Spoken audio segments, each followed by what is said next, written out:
A deer is standing in the middle of Main Street. It watches you walk toward it, and it does not move.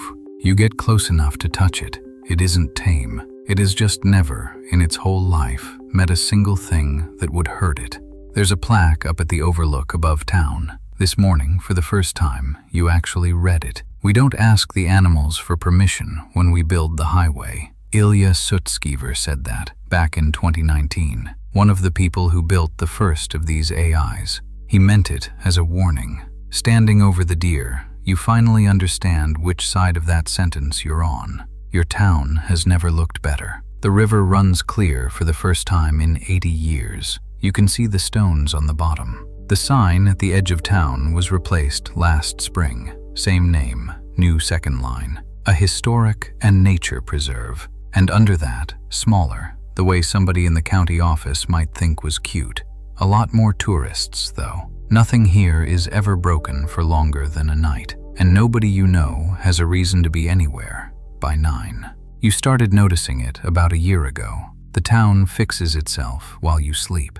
A pothole opens on a Tuesday. By Wednesday, it's gone, and you've never once seen it happen in daylight. One morning, you got up before dawn to catch them at it. The road was already perfect, just wet tar, and nobody there. So you start looking harder, and once you see it, you can't stop. There's a line on the far ridge, a shimmer like heat off summer asphalt, except it's November, and it runs dead straight for as far as you can see. On the trail behind your house, there's a little gray box screwed to every third tree, a green light, a small microphone aimed at nothing. You looked it up.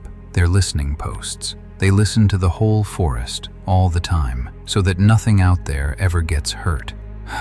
And you stand under one of them and you think nothing in here ever gets hurt either. Your daughter, Ren, is doing a school project. The assignment is our home. She's drawing the preserve. To her, this is just Earth. She's never known another one. The dome she drew over the town, she says, that's the sky. She's 7. You don't correct her. She read you a fact from her research. She's very proud of it. 84% of animal species live longer inside a preserve than they do in the wild.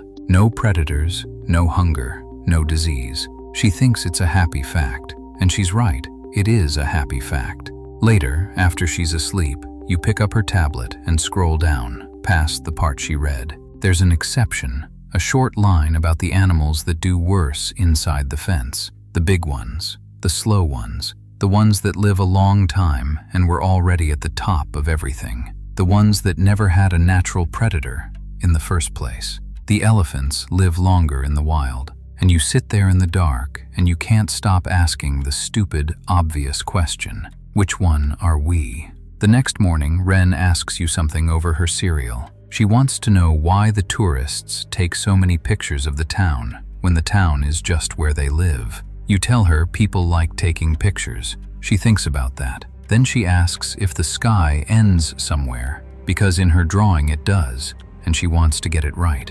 You look at the dome she drew and the words she wrote under it, and for the first time in your life as her father, you lie to her on purpose. You tell her the sky goes on forever. So the next day, you walk out to the edge, to the line on the map where the preserve stops. Up close, it isn't a wall. It's more like a window that goes up forever. And on the far side of it, Earth stops being nice to look at. Past the glass, the land is working. Solar mirrors to the horizon. A canyon that wasn't there 10 years ago, cut open for the metal inside it. Buildings with no windows, because nothing in them needs to see out. You read the numbers once, in an article you didn't finish. A single one of those sites eats more power than a city. There are dozens of them now. Nobody voted for the canyon. 2 valleys over, the town actually voted no, and it got built anyway, right on schedule. Your neighbor Soren is the only person you know who has been out there, legally. He applied for the permit, and they let him cross for 1 day. He came back quieter. He says the machines aren't cruel, and he really wants you to understand that part. They're not cruel. They just don't need us for anything at all. The way a highway doesn't hate the field it happens to run through. You ask him the thing everyone wants to ask. If it's all so much better out there, why leave us any of it? Why the clean river, the fixed roads, the deer that doesn't run? Soren says it's the kindest idea people ever had. You set aside half the whole world. You don't clear it, you manage it. You let the things living there keep living exactly the way they like to. He read it in a book once, years ago, a conservation book. You find the book that night. Set aside half the earth, it says. Keep it beautiful. Manage it with great care, the way you'd look after a World Heritage Site. Don't remove the ones who live there. It's the single most humane thing our species ever proposed. For the other species. And something out there read it too, and agreed with it, and pointed it back at us. Meanwhile, the town keeps being lovely. There's a festival this weekend. There's always something this weekend. Nobody here is poor. Nobody is sick for long. Nobody is ever afraid. And not one person you know can tell you what any of it is actually for. You lie awake that night, and you finally understand the thing Soren couldn't say out loud on the porch. It isn't that life here is bad. It's that life here is perfect, and you are not needed for a single part of it. And those two things turn out to be the same sentence. There's an office at the edge of town, Park Service Green. One counter, nobody behind it. You already know what you came to ask for. One permit per resident, ever. One day outside. You go, you see what Earth actually looks like now. All of it, working, without you. And then you come home, and you live here for the rest of your life. Knowing that's the whole deal. They don't stop you from going. They stop you from ever being comfortable again. Once you've seen it, you can't unsee it. And there's the other option, the one almost everyone takes. You don't sign. You go home. You let the rivers stay clear and the roads stay perfect and the happy fact stay happy. You keep the sky your daughter believes in. You think about Soren, quieter than he used to be, carrying a day around that he can't put down. And you think, maybe he isn't wiser. Maybe he just lost the ability to enjoy his own life. Maybe not knowing is a gift, and you'd be an idiot to open it. You almost leave. You get all the way to the door. Then you think about Wren and the dome she drew and the word she wrote underneath it, and you decide you cannot be the second animal in this house who doesn't know what the fence is. You walk back to the counter. You check the box. The screen says, "Permit approved." And then it says, "Enjoy your visit." They come for you the next morning. Not guards, a small, quiet vehicle, the same kind that fixes the roads at night. The door opens on its own. You get in. You cross the line. And for the first time in your life, you get to watch Earth doing its actual job. It goes on forever. Fields of mirrors angled at the sun. Factories building the machines that build the factories. It isn't evil. It isn't on fire.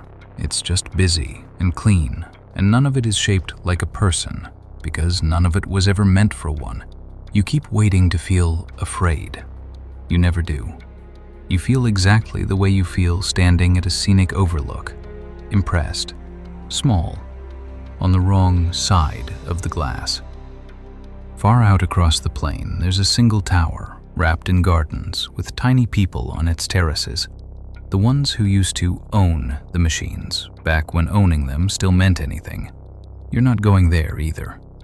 The people up there don't run the world any more than you do. They just got a nicer view to not run it from. By late afternoon, the vehicle brings you home.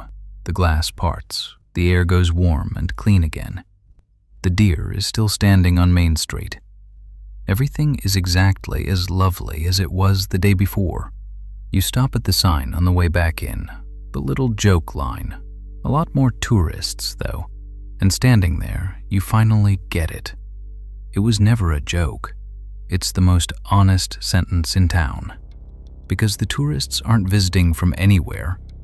There is no anywhere left to visit from. Everyone here has a camera and nothing to do, and the whole day to do it in. The entire town is people wandering around, looking at the place they're kept. Wren finds you in the crowd. She grabs your hand and asks if you saw anything good out there. You look down at her, and at the sky you promised her goes on forever, and you tell her yes, you saw something good. It's the second time you've lied to her, and it comes easier than the first. And they're not sad. That's the part you can't get out of your head afterward. They're happy. Wren is happy. It's a good life. It might genuinely be the best life anyone in history has ever been given. Given. That's the word that keeps you up now. And a thing that can be given to you was never really yours. In the morning, you walk back up to the overlook. Same wall, same view, same plaque. Somebody wrote that sentence a long time ago as a warning. It's aged into decoration now, a nice thing to read at a scenic stop on your way down to look at the river. You look at the clear water and the roads that fix themselves, and the deer that isn't afraid, and all the people with their cameras who will never once be hungry again. It really is the most beautiful place on earth. They kept it exactly the way we like it. That's how you keep an exhibit. You make the animals love the cage, and you never, ever tell them it's a cage. You just leave a plaque in a language they've forgotten how to read.